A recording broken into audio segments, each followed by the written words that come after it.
Yo, hey guys, welcome back.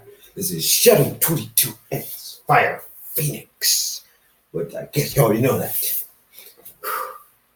I have been recording anything in a while, and if you're wondering why it's dark here, it's because my light is off. And if you hear a fan, well, that's my fan on. And if you hear some whining in the background, that's my little baby sister crying because her tablet is dead. And well, yeah. And if you hear any, bouncing or anything like a ball, that's my older sister in the room next to me bouncing her ball all across the freaking room. So yeah, but I have been trying to do enough stuff new today. Yeah, and this is fudge around too. Forget about it.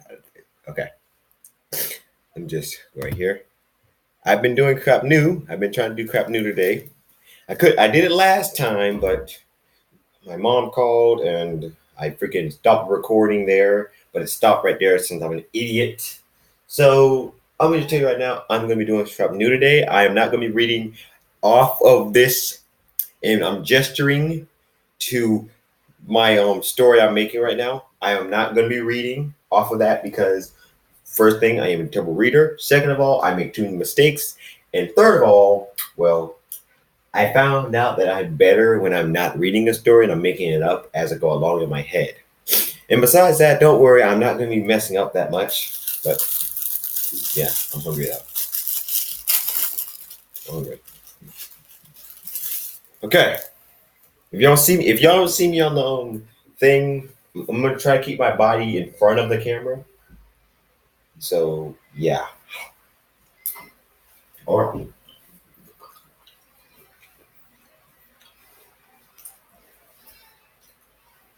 this fudge rum tastes too good. Well, okay. You moment. Oh my god. Okay. Let's get this done. Chapter 6, The Real World.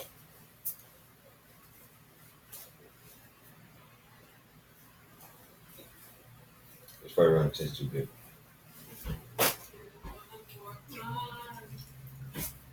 Simple question. Okay. Bring all the bodies, Ethan said. Why? Because there's no point of me doing it on one of the bodies if I can do it on all of them. And how do I know that if you do bring these people back from the dead, that you won't be able to control them? Good observation, Captain, but sadly for you, I'm not bringing them back from the dead since they're not dead at all, you freaking idiot.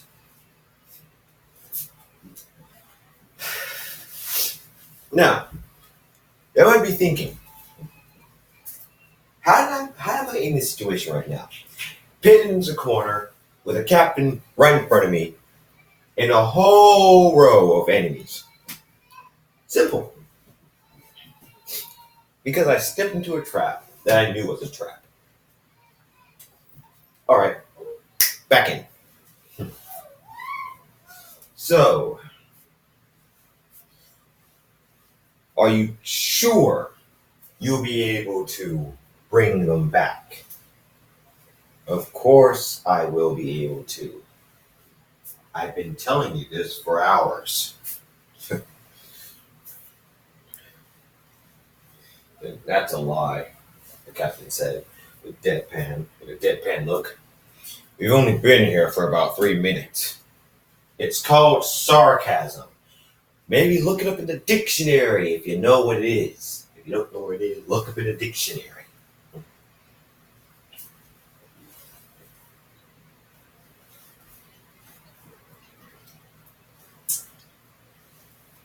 Someone goes around and gave me a narrowing stink-eyed look. But I really didn't care. Barely any of these idiots even faced me in a fight. Heck, I can defeat all these freaking people with both my hands tied behind my back. In fact, I actually did that before. The difference is it wasn't with a rope, it was with chains. And I couldn't see crap either. So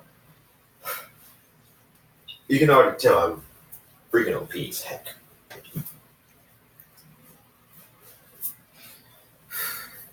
You do it. You do it on this one first. And if it works, then we may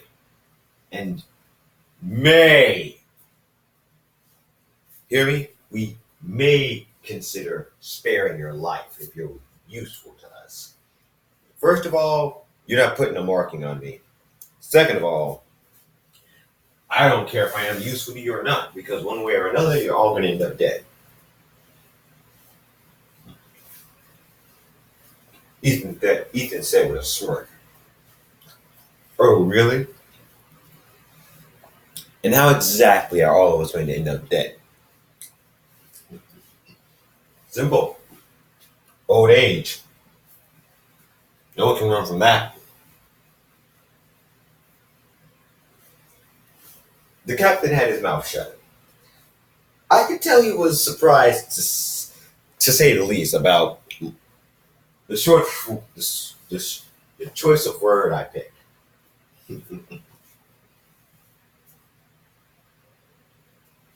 So,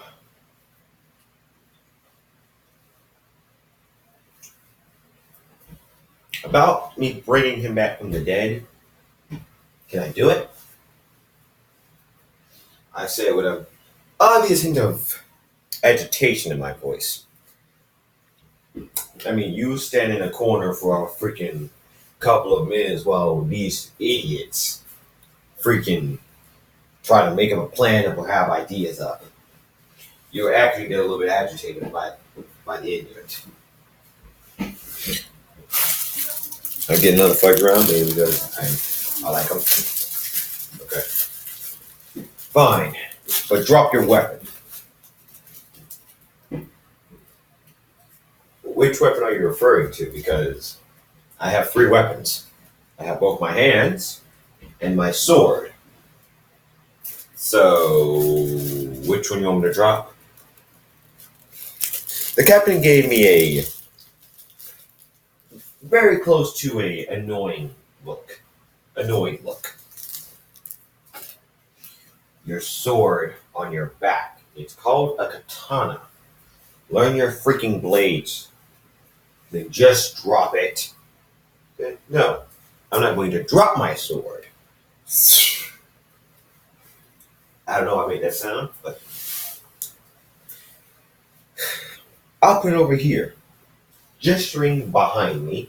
Ethan gestured behind him. He slowly pulled off the sword on his back and placed it right in the corner, right behind him. It was off his back, and that's the only thing that he was listening about.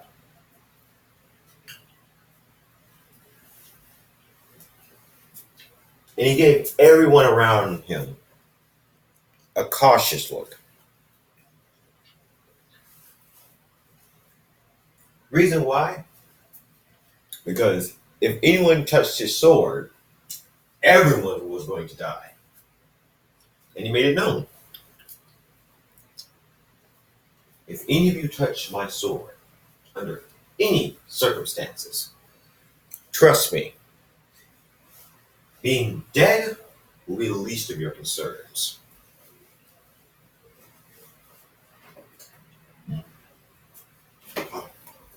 Look out the window. He said with a warning. He said, giving all the guards around him a wary look. They won't touch your sword as long as you do your job. Fine.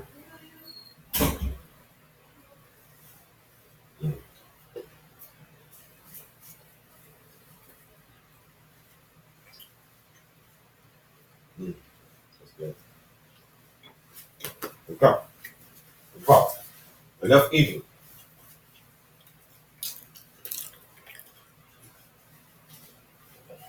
Okay. So, let's see. Ethan Ethan decided to walk. Ethan walked up to the body and kneeled down at it. He scanned it and found out that this wasn't the body he fought. This wasn't any guard that he actually encountered while he snuck in. Unknown to the captain, Ethan was completely stumped. This guy was already dead. And besides anything, Ethan didn't use any lethal force.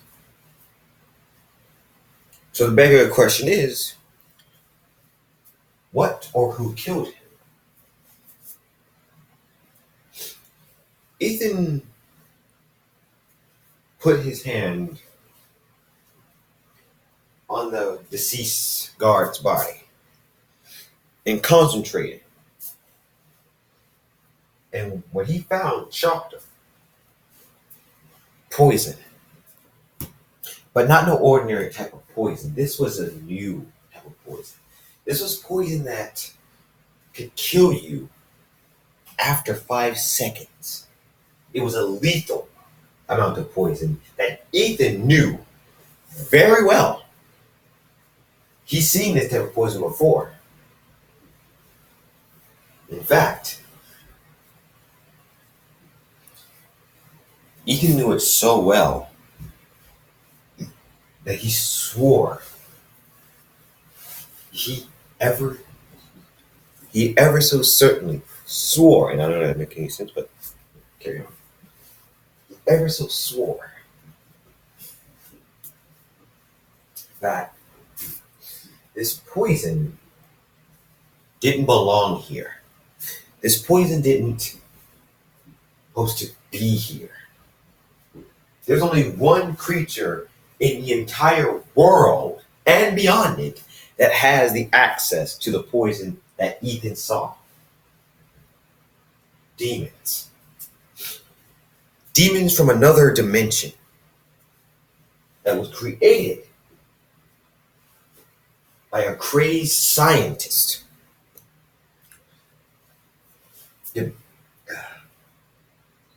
Basically wanting to rule the entire world. And then something happened. The body shifted.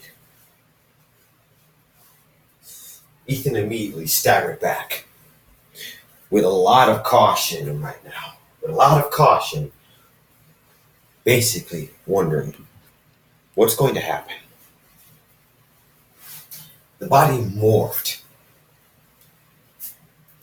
It morphed with black tentacles coming out of the body itself.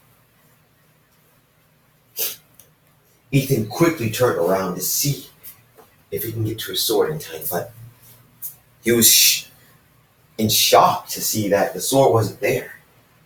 In fact, that no one was there. There was no living being in sight. There was nothing more than a black void.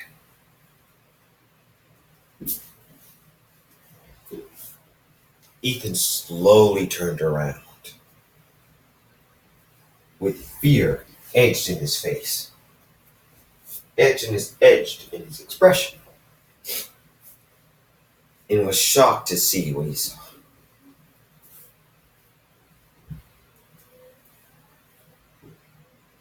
It was one of his friends. One of his friends that he cared so much about. But this wasn't his friend anymore. This thing was not his friend at all. It was a creature made out of hatred. Ethan looked at it with disgust.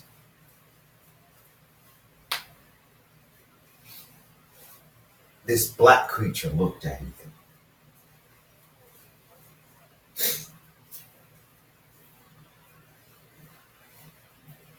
It didn't move. It didn't show any signs of hatred, nor any signs of being harmful. But it was big, and it was certainly deadly.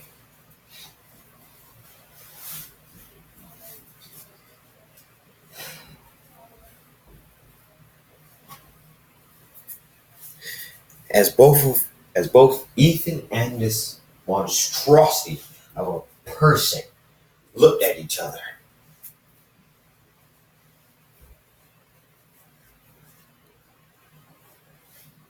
none of them they both had nothing to say.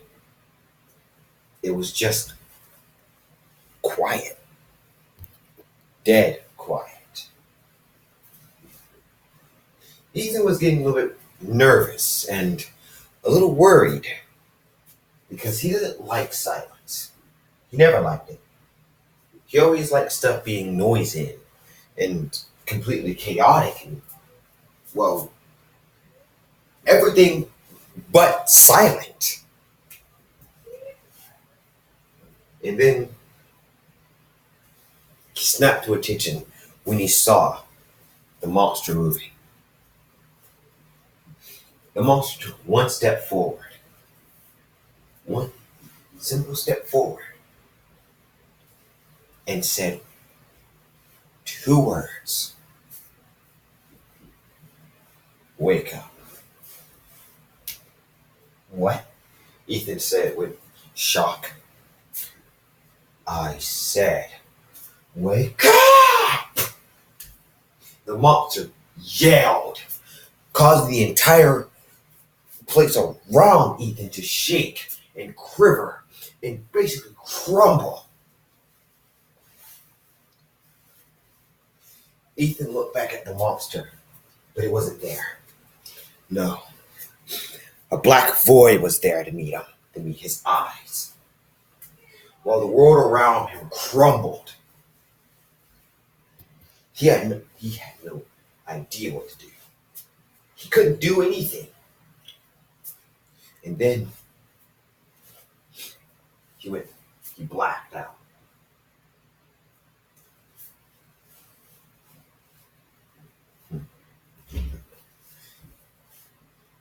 Ethan stirred.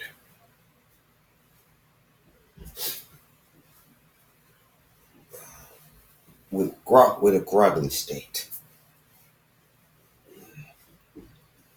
What happened? Ah.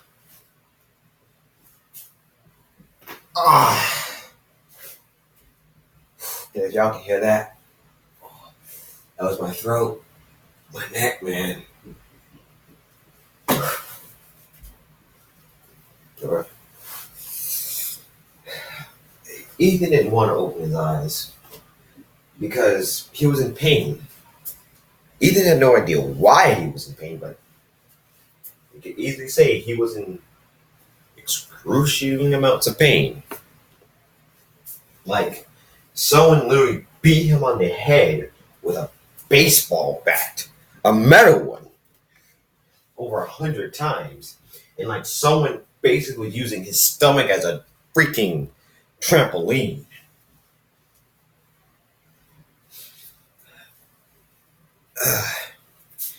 Ethan opened one of his eyes, just one of them, and tried to see what his surroundings were. It had a bookshelf in the back corner, mostly dedicated to a lot of ordinary books, like science, math, basic stuff that you can learn from school. Simple stuff. He looked to another side of the room and found a sword shelf with about 5 to 6 swords on them. With about 5 to 6 swords on that shelf. For some reason, Ethan recognized those swords, like he knew them. Ethan decided to lay up and get more of an basic vantage point on where he is. He could tell he was in a bed. It was soft, but he wasn't really worried about that. He was way more worried about his surroundings. As Ethan looked around, I found a bit of deja vu. He didn't find it. He more like sensed it. Like this happened before. He can't remember why it feels that way, but for some reason it feels that way. And then something hit his eye. A bit of light coming from a door. It was yellow or orange, but Ethan really couldn't tell. And he could swear he heard a voice getting a little closer, but ever so slightly closer. Ethan kept his eyes on the door, but his body instinctually reached under the right side of his bed, right side of the bed, and grabbed a sword. He gripped his hand over a handle of blade. Ethan was ready to kill who or whatever was about to go through that door. If he didn't recognize him, and if he didn't know him, they most likely would meet the edge of his sword, or a sword.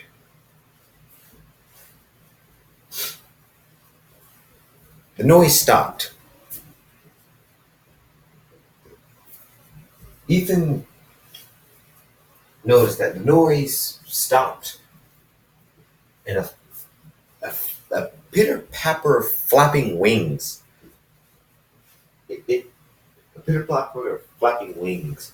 He heard that. They didn't sound familiar, but they sounded close enough to be familiar.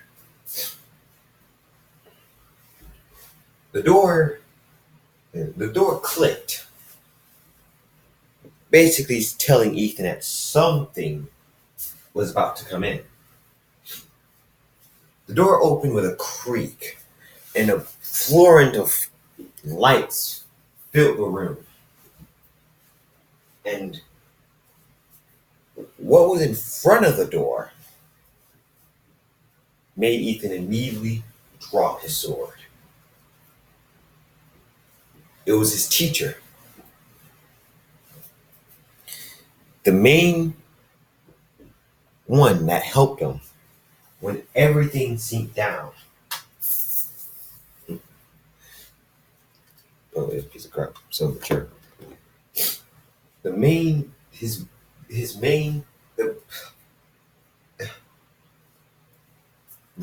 person that assisted him on countless of occasions, and his teacher and the main person that taught him how to fight and make a sword, and much less use one. Snowfall, Ethan said, with tears leaking out of his eyes.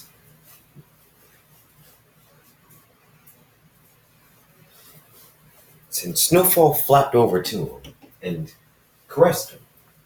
Ethan put both of his arms across or over Snowfall and gave him a gentle but firm hug. Snowfall,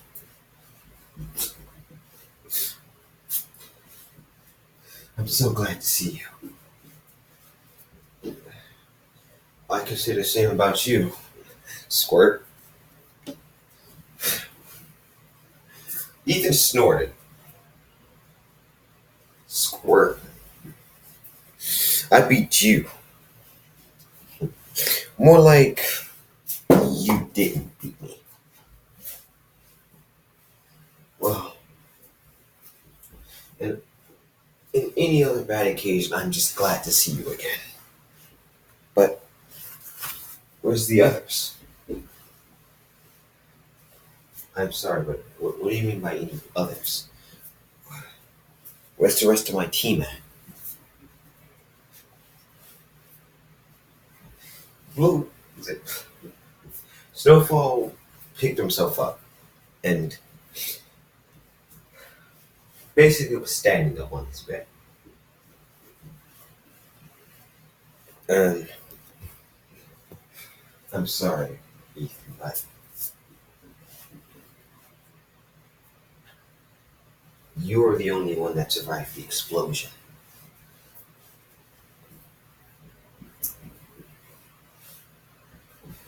Hearing those words, his Ethan's entire body froze. Shocked? Well, no. There was no emotion. There was no words to basically give you any information of how Ethan felt. But if anything would say, Ethan felt shocked. He felt dread. He felt a feeling of complete and utter failure. And beyond anything else, he felt failure. Way more failure than he could ever feel. He was the captain of the extermination squad.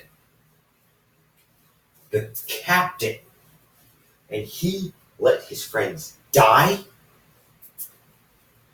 That was completely unacceptable. Unworthy. Unworthiness to be a captain.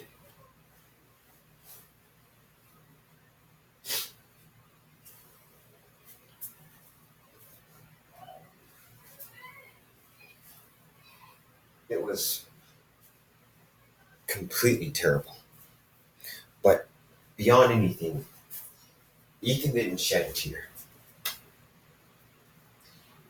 His eyes almost did, but he didn't. He kept his emotions in check, and he said in a very calm voice, "Do they have graves?" "They do. They're right behind your house." "And what about their sword? What about their weapons?" "They're in the town hall."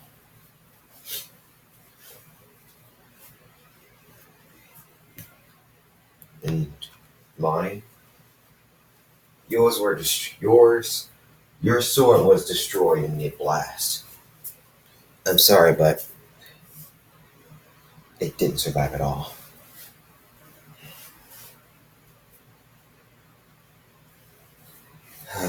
"Well, it was only a weapon. It wasn't necessarily a life. So I get to accept it. But I got a question to ask you." "What is it?" Snowfall said. Is there is there any way I can get out of this bed?" "No." Said, "Hold up there. You can't get out of your bed just after you just woke up. You was an explosion. You was in the epicenter of the explosion. You can't just wake up and just get out of the bed anytime you want. You may be strong, but no one can survive an explosion. And yet, if you did somehow survive an explosion, and you have, but the only problem is that your body took massive amounts of damage. It took 2 months for you to wake up. 2 months of an explosion. If I would say anything, that's rather short. But besides that point, your body still needs to heal. Besides, you don't want to just get out of the bed and immediately fall. You need to give your body some time to heal. You can't just get up at any time you want. And besides that point,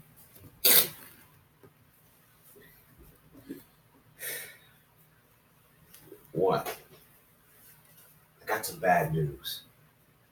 And what's that? Your eyes. My eyes? Yeah. What about my eyes? They were damaged in the explosion. Right now, you're looking through two robotic eyes.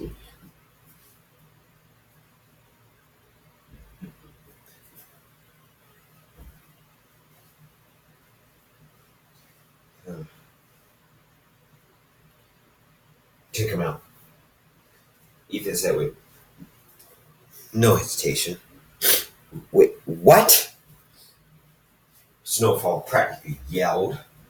I said, take him out. Why? They're helping you see. Listen, I don't know about you, but I don't want to depend on some robotic stuff in my body. So take him out. I'll be fine without no eyes. It doesn't mean I can't use any of my other senses to see. Granted, it may take me some time to master them, but it doesn't mean I won't. What? You're talking about echolocation? Yes.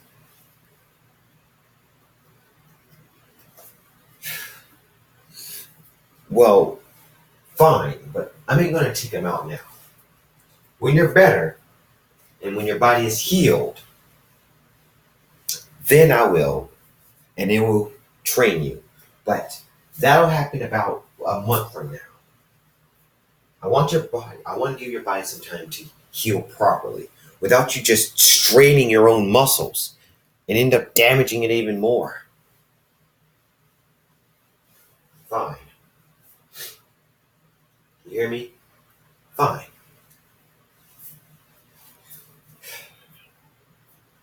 Fine. And that was chapter 6 of The Real World. Woo! Ah, a bump my face hurts. Anyways, look my computer up. Anyways, I hope y'all enjoyed it. 33 minutes, god dang! Not that long. I mean, last one I had was like 40-something minutes, so hey, it's not that long. I like that. Sorry if y'all couldn't see my face, but you can tell that I have the Captain America logo on, and no, I'm just holding this on because I actually am wearing it today. Yeah, and hey, if y'all like this video, comment down in the description below. Oh, and I'm going to also do this. Anyone that has, if any movie out there that has the name Extermination Squad, because I know there's a movie out there called The Suicide Squad, but if there's any movie out there called The Extermination Squad or anything like that, I do not own I do not own it. I just am using it. So whoever has that name, I don't own it. I don't have any rights to own it. So yeah, but if there is an Extermination Squad out there or something to meet that criteria, I don't own it. I do not own the name. I do not own whatever the name is linked to, like a movie or a TV show or a book or anything like that.